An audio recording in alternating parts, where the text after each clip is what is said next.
Ang mabuting balita ng Panginoon ayon kay San Lucas.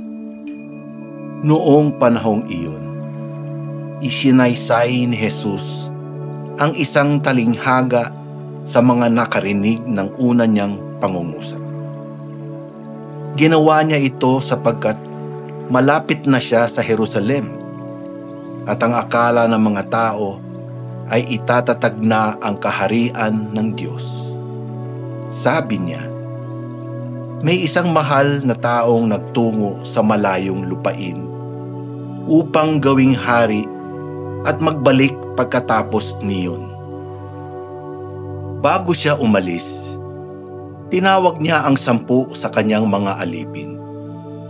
Binigyan niya ang mga ito ng tig-iisang salaping ginto at sinabihan sila, ipangalakal ninyo iyan hanggang sa pagbabalik ko. Puot na puot naman sa kanya ang kanyang mga kababayan. Kaya't pagkaalis niya, nagsugo sila ng mga kinatawan upang sabihin sa kinauukulan, ayaw naming maging hari ang taong ito. Ngunit ginawa ring hari ang taong iyon. Umuwi siya pagkatapos at ipinatawag ang mga aliping binigyan niya ng salaping ginto upang malaman kung gaano ang tinubo ng bawat isa.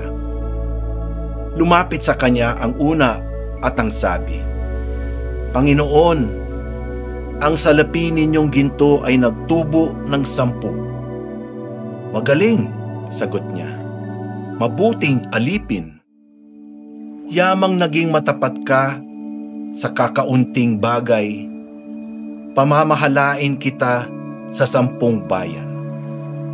Lumapit ang ikalawa at ang sabi, Panginoon, ang inyong salaping ginto ay nagtubo ng 5. At sinabi niya sa kanya, mamahala ka sa 5 bayan. Lumapit ang isa pang alipin at nagsabi, Panginoon, heto po ang inyong salaping ginto. Binalot ko sa panyo at itinago. Natatakot po ako sa inyo sapagkat napakahigpit ninyo. Kinukuha ninyo ang hindi sa inyo at inaani ang hindi ninyo inihasik.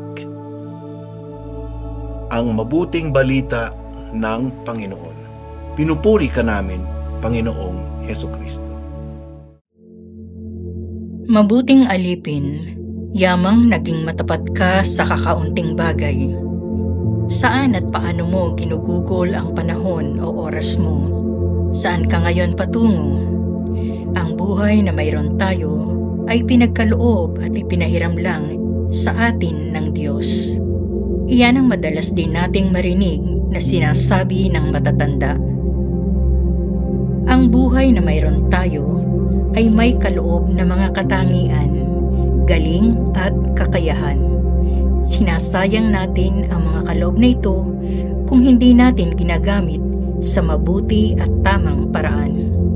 Pinaalalahanan tayo ng Ebanghelyo na gamitin ang mga ito sa paraang makapagdudulot ng kaginhawahan at kapakinabangan hindi lamang sa sarili, kundi pati na rin sa ating kapwa.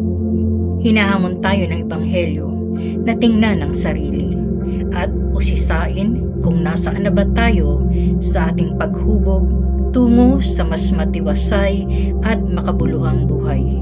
Huwag sayangin, kundi payabungin. Anong mga katangian at galing na meron ka? Paano mo ginagamit ang mga ito?